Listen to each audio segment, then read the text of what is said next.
Welcome back to the Philosophy for Philistines channel in the heart of the nation's capital, where today we're recording a podcast in honor of our Western brethren who took the great care and concern to drive all the way across this broad land to come to this nation's capital and protest the corrupt malfeasance of this government and its travel mandates. Yesterday, we spoke about Trudeau's Louis XVI moment. So today is a bit of an addendum to yesterday's. I encourage all of you to go watch yesterday's podcast. But this is what I've written today as more and more comes into my feed on social media from people who are expressing deep concern over the fact that the hearings have shown no indication whatsoever of anything that the legacy media and that the government claimed there was going on during the Freedom Convoy. I was downtown almost every day, and I can attest to the fact that I saw none of what they claimed was happening. In fact, I spoke to the woman who's a Haudenosaunee clan mother that was trampled by the horse the very day she was trampled, or did the day before perhaps. She was standing out in front of 150 Metcalf, where my wife works in downtown Ottawa. So, regarding the farcical hearings in Ottawa, everything those who are controlling the hearings do have but one goal, namely to advance a cultural Marxist revolution.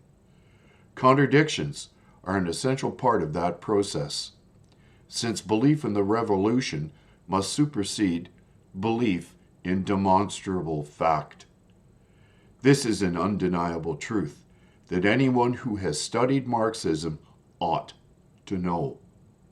Up is down, left is right, male is female. National borders mean nothing. The rule of law is whatever those in charge of the state-run apparatus say it is at the moment. If you understand these fundamental truths, you'll understand why the hearings taking place in Ottawa presented in the grossly dysfunctional city of Ottawa have found no evidence that the Freedom Convoy posed a threat to the nation's capital. They fully intend that there ought not to be anything but innuendo and false allegations, because those are the only things which can further the cultural Marxist revolution. Let that sink in. They prefer innuendo and false allegations to fact because they require no proof. Just by implying something, they seek to defame and ruin and destroy and undermine. That is the nature of cultural Marxism.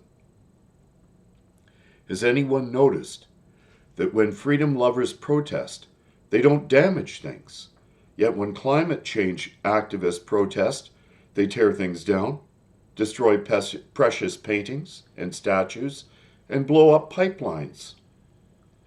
Notice that our government does nothing to condemn violent activists while condemning people who love liberty for demanding nothing other than the government follow the rule of law. Therefore, it is obvious that the only thing that our government favors is an attack on the rule of law, because it is the law which poses a challenge to their absolutism. But I'll take it further than that.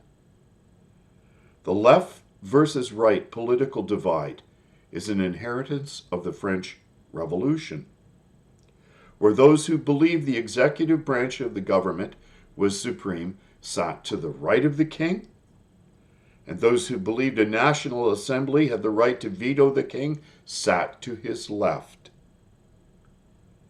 That would make most conservatives and libertarians radical leftists, not right-wing. So let us clarify our terminology, since virtually every bad idea is French. And frankly, that continues to affect Canadian politics. Let's face it, the French detest the Westminster parliamentary system, Anglophone Canadians, and the rule of English common law, and particularly folks from out west. Which is why I wear this fine Stetson hat, by the way. The truth needs to be stated. Radical Quebecois, like Trudeau, hate us. They have never forgiven us for defeating them on the plains of Abraham. It's why their license plate in Quebec reads, Je me souviens, I will remember. Yet after this defeat, they were permitted to keep their culture intact. A far better deal than they have given us, given their constant attack on Anglophone Canadians. They were allowed to keep the form of feudalism known as a seigneurial system, which was an institutional form of land distribution established in New France in 1627, which wasn't officially abolished until 1854. In New France, 80% of the population lived in rural areas governed by this system of land distribution and occupation. They were also permitted to keep paying tithes to the Catholic Church. They were permitted to keep their language intact and all their cultural traditions and holidays. Despite this, they have had the unmitigated gall to declare themselves a separate nation within the Dominion of Canada. If Anglos were to do the same, there would be outrage. Face it, Canada's problem is French. It is the reason that oil-rich provinces, such as my dear Albertan brothers, are despised by the Laurentian elite and the powerful Quebecois interests who sit in our national parliament as avowed separatists. Radical socialism's foremost characteristics are greed, resentment, and envy. And there's a particular form of resentment that applies here, ressentiment, which is sort of a curdling detestation, a writhing loathing, a disgust for. I will repeat my assertion from yesterday. Quebec traded its love of and domination by the Roman Church for the love of statism and total state control. So, should we be surprised they attempt to undermine the rest of the Canadian economy while at the same time demanding enormous reparations be paid to their province? And so, until these essential contradictions are addressed, the Cultural Marxist Revolution marches on unabated as the nation panders to the radicals in the Laurentian consensus.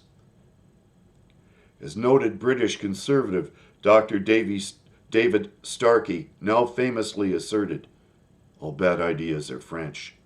It is an absolute principle of human existence, and that was from the Brendan O'Neill show, and the link to that